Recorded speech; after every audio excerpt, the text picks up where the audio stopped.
Hello everyone, welcome back to my channel. আজকে আমি আপনাদের সাথে ক্রিমি ডেলিশিয়াস একটি মিটবল রেসিপি শেয়ার করব। আর আমার আজকের রেসিপি হচ্ছে সুইডিশ মিটবল। একই বাটিতে আমি গরু মাংসের কিমা নিয়ে নিচ্ছি। এরপর পরিমাণ মতো দিয়ে দিব ব্রেড ক্রাম্বস, এরপর দিয়ে দিব অনিয়ন ফ্রাই,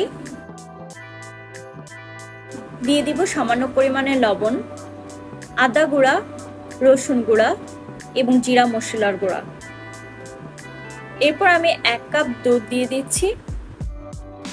এবার সব কিছু ভালো করে মিক্স করে নিব। এবার ছোট ছোট গোল গোল করে আমি মিটবলটা বানিয়ে নিচ্ছি। সবগুলো মিটবল বানানো হয়ে গিয়েছে। এবার একটি প্যানে সামান্য পরিমাণ তেল দিয়ে আমি একটি করে মিটবল ভেজে নিব। খুব বেশি তেল দেওয়া যাবে না, সামান্য পরিমাণ তেল দিয়ে আমি মিটবলগুলো লো ফ্লেমে ভেজে নিব। মিটবলগুলো ভাজা হয়ে আসলে আমি 1 চা চামচ বাটার দিয়ে দিব।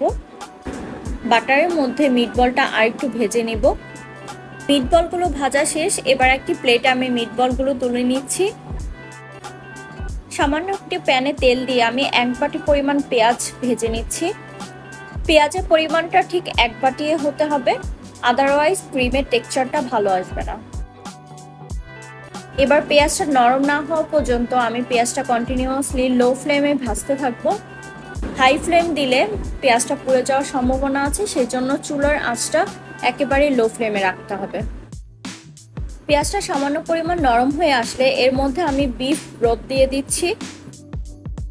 এরপর আমি দিয়ে দিব 1 চা চামচ কর্নফ্লাওয়ার। এবার কর্নফ্লাওয়ারটা ভালো করে পেঁয়াজ এবং বিফ ব্রথের সাথে মিক্স করে নিব। দেখুন কি সুন্দর নরম একটা টেক্সচার চলে এসেছে।